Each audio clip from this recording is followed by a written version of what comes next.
నాకు ఇలా ఆలోచనలు వస్తున్నాయంటే అది ఏదో దైవం, ఏం లేదు, నీ జీవితం నాశనం అయ్యే సంకల్పం ఇది. ఆలోచనలు వస్తున్నాయని ఆలోచన రావడానికి నువ్వే కారణం, ఎవరు కారణం లేరు ఇక్కడ. మన ఆలోచనలు కూడా ఎవరి మీదకో గెంటేస్తామండి. చెయ్యో కాలం ముందుకెళ్ళిందంటే మన ప్రమేయం.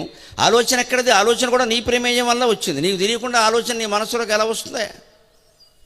ఆలోచన ఆపచ్చు, ఆలోచించకుండా ఉండొచ్చు, ఆలోచనను మార్చుకోవచ్చు.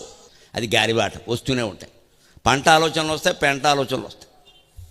పంట ఆలోచనలు పెంచుకోవాలి, పెంట ఆలోచనలు కాలబెట్టేయాలి. అది నీ చేతిలో ఉంది. అందుకే your destiny is in your hands అంటాడు వివేకానందుడు. తోసేద్ది ఎవరి మీద? నాకు ఈ మధ్య 3 నెలలుగా ఎలాంటి ఆలోచనలు వస్తాయి. నువ్వు రావద్దంటే రావు, నువ్వు ఆగుతాయి. నువ్వు అవకాశం ఇస్తున్నావు కాబట్టి వస్తావు. నువ్వు మళ్ళీ వాటి పొడిగిస్తున్నావు ఇక్కడ. అసలు ఇలాంటి ఆలోచనలు వస్తున్నాయని ఎదుటి వాడికి ఎందుకు చెబుతున్నావు? పని లేకుండా ఆపేచ్చు కదా. అంటే ఆలోచనలు రావడం మనకి ఇష్టంగా ఉంది, ఎందుకంటే బతుకు నాశనం అయిపోవాలి కాబట్టి. జీవితంలో కొన్ని రకాలు మనం ఎలా ఉంటాయంటే, అయిపోయిన తర్వాత ఏడుస్తూ కూర్చున్నాం. ఇలా చేయకుండా ఉండాల్సింది ఎలా ఆ ఏడుపు ఏదో ముందే ఏడుచుంటే బాగుండేది.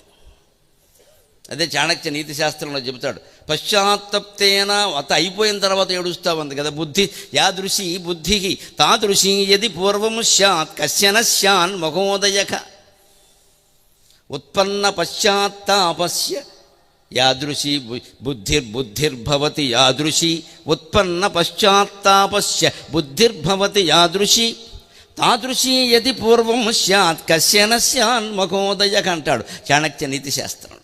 మనం అందరం గుర్తుపెట్టుకోవాలి.